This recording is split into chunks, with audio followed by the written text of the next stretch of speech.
ಸಚಿವರಾದಂಥ ಸಹೋದರಿ ಶ್ರೀಮತಿ ಲಕ್ಷ್ಮೀ ಹೆಬ್ಬಾಳ್ಕರ್ ಮೇಡಮ್ ಅವರ ನೇತೃತ್ವದಲ್ಲಿ ಮಲಪ್ರಭಾ ಯೋಜನೆ ಅಡಿಯಲ್ಲಿ ಬರ್ತಕ್ಕಂಥ ಶಾಸಕರ ಮನವಿಗೆ ತ್ವರಿತವಾಗಿ ಸ್ಪಂದಿಸಿ ನೀರು ನಿರ್ವಹಣಾ ಸಲಹಾ ಸಮಿತಿಯ ಮಂಡಳಿಯ ಸಭೆಯನ್ನು ಕರೆದು ರೈತರ ಮತ್ತು ಆ ಭಾಗದ ಶಾಸಕರ ಸನ್ಮಾನ್ಯ ಚಿಮನಚೆಟ್ಟರು ಇರ್ಬೋದು, ನಾನಿರ್ಬೋದು, ನಮ್ಮ ಅಧ್ಯಕ್ಷರು ಎಲ್ಲರ ಮನವಿಗೆ ಸ್ಪಂದಿಸಿ ತಕ್ಷಣ ಇವತ್ತಿಂದಲೇ ಶುಕ್ರವಾರ ಶುಭ ದಿವಸದಿಂದ ಪೂಜೆಯನ್ನು ಮಾಡಿ ಈಗೇನು ಜನರ ಬೆಳೆ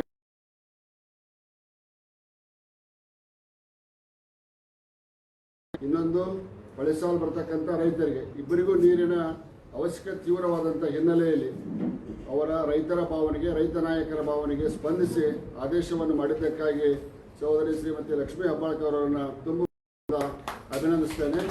ರೈತರು ಕೂಡ ಇದರ ಸದುಪಯೋಗವನ್ನು ಪಡಿಸ್ಕೋಬೇಕು.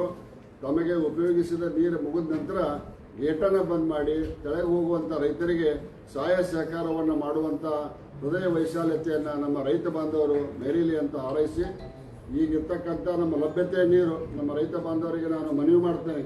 ಕೇವಲ 14ರಿಂದ 15 ದಿವಸಗಳು ಆಗುವವರೆಗಿದೆ. ಎಲ್ಲರೂ ದೇವರಲ್ಲಿ ಪ್ರಾರ್ಥಿಸೋಣ. ಮುಂದೆ ಮಳೆಯಾಗಿ ಹೊಸ ನೀರು ಮಲಪ್ರಭಾ ಡ್ಯಾಮಿಗೆ ಬಂದು 2ನೇ ಬೆಳೆಗೂ ಕೂಡ ನೀರು ಸಿಗುವಂತಾಗಲಿ ಅನ್ನುವಂಥ ಆರೈಕೆಯನ್ನು ಮಾಡಿ ತಾಯಿ ಯಲ್ಲಮ್ಮ ದೇವಿ ಅದಕ್ಕೆ ಆಶೀರ್ವಾದವನ್ನು ಮಾಡಲಿ ಅಂತ ಹಾರೈಸಿ ಶ್ರೀಮತಿ ಲಕ್ಷ್ಮೀ ಹೆಬ್ಬಾಳ್ಕರ್ ಮೇಡಮ್ ಅವರಿಗೆ ಮತ್ತೊಮ್ಮೆ ತುಂಬ ಹೃದಯದ ಅಭಿನಂದನೆಗಳನ್ನು ಸಲ್ಲಿಸ್ತೇನೆ.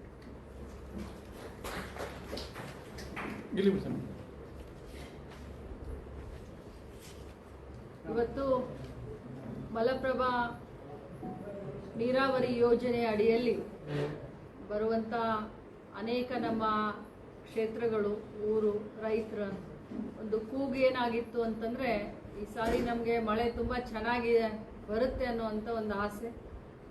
ಮುಂಗಾರು ಭಾಳ ಚೆನ್ನಾಗಾಯಿತು. ಆದರೆ ಈಗೊಂದು 10-15 ದಿನಗಳ ಒಟ್ಟಿಗೆ ಇವತ್ತು ಎಲ್ಲ ರೈತರ ಒಟ್ಟಿಗೆ ಮೀಟಿಂಗ್ ಮಾಡಿ ರೈತರ ಅನಿಸಿಕೆಯ ಪ್ರಕಾರ ಈಗ ನಮ್ಮ ಡ್ಯಾಮ್ನಲ್ಲಿ ಲೈವ್ ಸ್ಟೋರೇಜ್ ಇರೋದು ಸುಮಾರು 25 TMC ವರೆಗೆ ಈಗ ಇವತ್ತಿಗೆ ನಮಗೆ ಲೈವ್ ಸ್ಟೋರೇಜ್ ಇದೆ. ಸೊ 20 TMC ನೀರನ್ನು ನಾವು ಕುಡಿಯೋದಕ್ಕೆ ಅಂತಂದರೆ ಜಾನುವಾರು ಆಗಿರ್ಬೋದು ಅಥವಾ ಜನರಿಗೆ ಆಗಿರ್ಬೋದು ಒಂದು 20 TMC ಕುಡಿಯೋ ನೀರನ್ನು ರಿಸರ್ವ್ ಮಾಡಿ ನೆಕ್ಸ್ಟ್ ಜುಲೈವರೆಗೂ ರಿಸರ್ವ್ ಮಾಡಿ ಉಳಿದಂಥ 4-4.5 TMC ನೀರನ್ನು ಸುಮಾರು 17 ದಿನದವರೆಗೆ ಟೇಲೆಂಡ್ವರೆಗೂ ಹೋಗೋವರೆಗೆ ನಾವು ಇವತ್ತನೇ ಬಿಡುವಂಥ ನಿರ್ಣಯವನ್ನು ರೈತರ ಸಮ್ಮುಖದಲ್ಲಿ, ಅಧಿಕಾರಿಗಳ ಸಮ್ಮುಖದಲ್ಲಿ ಎಲ್ಲ ಜನಪ್ರತಿನಿಧಿಗಳು ಇವತ್ತು ಕೈಗೊಂಡಿದ್ದೇವೆ.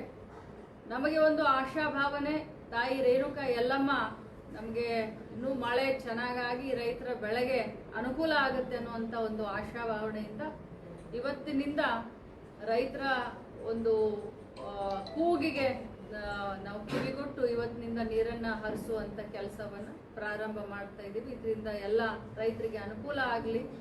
ನಮ್ಮ ಮಾನ್ಯ ಶಾಸಕರುಗಳು, ನಮ್ಮ ಮಾಜಿ ಮಂತ್ರಿಗಳು, ಶಾಸಕರು ಹೇಳಿದಂಥ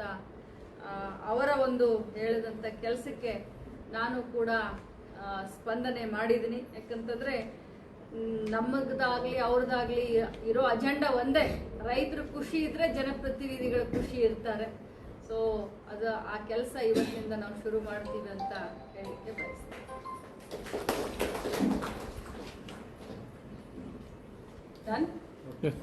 Thank you.